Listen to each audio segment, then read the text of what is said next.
नमस्कार, मैं हूं रूपाली और आप देख रहे हैं जेटी न्यूज। उत्तर प्रदेश के मुख्यमंत्री योगी आदित्यनाथ ने शत्रु संपत्तियों पर बढ़ती कब्जेदारी को लेकर बुधवार को महत्वपूर्ण आदेश जारी किया है।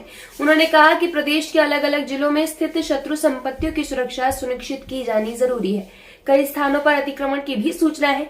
ऐसे में सभी शत्रु संपत्तियों की अपडेट स्थिति की रिपोर्ट तैयार की जाए। अवैध कब्जेदारों और भूमि माफियाओं के खिलाफ जीरो टॉलरेंस की नीति पर काम कर रही योगी आदित्यनाथ की सरकार का ये फैसला महत्वपूर्ण और आवश्यक तो है, लेकिन इसकी राह इतनी आसान नहीं रहने वाली है। शत्रु संपत्तियों के खिलाफ कब्जेदारी हटाने के दौरान यूपी सरकार को कई तरह की चुनौतियों का सामना करना पड़ सकता है, जो कानूनी के अलावा राजनीतिक कारकों से भी प्रभावित हो सकती है। इसके अलावा बेहद पुराने दस्तावेजी दांवपेच से भी सरकार को जूझना पड़ सकता है। योगी सरकार के सामने शत्रु संपत्तियों पर कब्जेदारी हटाने के दौरान क्या क्या चुनौतियां सामने आएंगी, इस बारे में हम बात करेंगे।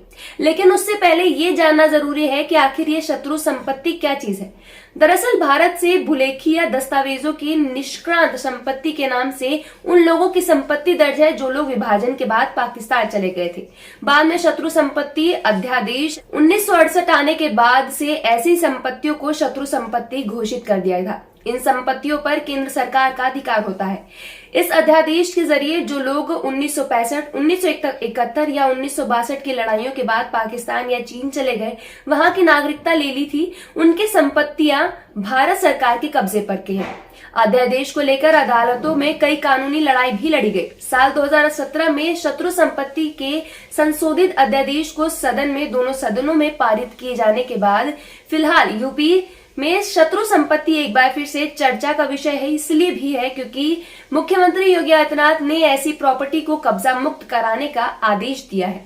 हालांकि शत्रु संपत्तियों पर कब्जेदारी को हटाने के लिए योगी सरकार की राह आसान नहीं रहने वाली है। उत्तर प्रदेश के एक वरिष्ठ प्रशासनिक अधिकारी ने बताया कि सबसे पहली चुनौती ऐसी संपत्तियों के चिन्हीकरण की होगी। उन्हें चिन्हित करने का काम मुश्किल है। इसके लिए जिम्मेदारी और बंदोबस्त के समय की खनौती की आवश्यकता होती है। लोगों ने इसमें भी काफी हेरफेर किए होंगे। हालांकि जिन जमीनों को निष्क्रांत संपत्ति के रूप में दस्तावेजों में दर्ज किया गया है, उनके खाली कराने की कोई परेशानी नहीं आएगी, क्योंकि इन पर किसी भी दावेदारी नहीं बनती है। ऐसा इसलिए क्योंकि इन संपत्तियों को निष्क्रांत संपत्ति में इसलिए दर्ज किया गया था, इनके दावेदार क्योंकि सामने नहीं आए थे। इसके अलावा लोगों ने चकबंदी के दौरान ऐसी जमीनों के खिलाफ हेराफेरी की। ऐसे में शत्रु संपत्ति की पहचान को लेकर योगी प्रशासन को काफी मुश्किलें पेश करनी पड़ेगी। अगर किसी शत्रु संपत्ति को सरकार कब्जा मुक्त कराती है तो उसके दावेदारों उसके लेकर कोर्ट में भी जा सकते हैं। ऐसा पहले भी कई संपत्तियों को लेकर हो चुका है। इसके अलावा कब्जेदार लोग संपत्ति छोड़कर गए लोगों का उत्तराधिकारी होने का भी दावा कर सकते हैं।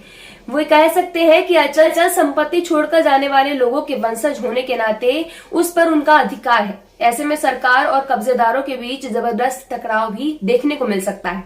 ऐसी जमीनों पर अतिक्रमण करके तमाम संस्थाएं या अन्य निर्माण को खो चुकेंगे। ऐसे में जब कब्जा मुक्त कराने के लिए इन संपत्तियों पर बुलडोजर चलेंगे तो प्रशासन को स्थानीय लोगों का विरोध भी झेलना पड़ सकता है। दरअसल प्रशासनिक अधिकारी ग्राम सभा आदि के सरकार जमीनों पर तो नजर रखते हैं, लेकिन शत्रु संपत्तियों पर उनका ध्यान नहीं होता है।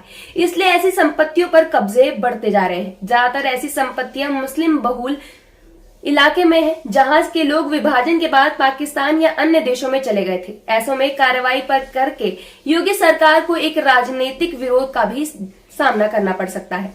आरोप लगता है कि पिछली सपा, बसपा या कांग्रेस की सरकारों ने शत्रु संपत्ति पर कब्जे को हटाने के लिए इसलिए भी कोशिश नहीं की क्योंकि उनके वोट बैंक प्रभावित होते थे। कोई भी मुस्लिमों को नाराज नहीं करना चाहता था। कथित तौर पर मुस्लिम विरोधी छवि वाली योगी सरकार के लिए ये काम भी आसान नहीं होने वाला है। आज की हमारी इस खबर में बस इतना ही। अगर आपको ये खबर महत्वपूर्ण लगी हो तो इस वीडियो को लाइक करें, शेयर करें। ऐसी तमाम खबरों से जुड़े रहने के लिए देखते रहिए जेटी न्यूज। धन्यवाद।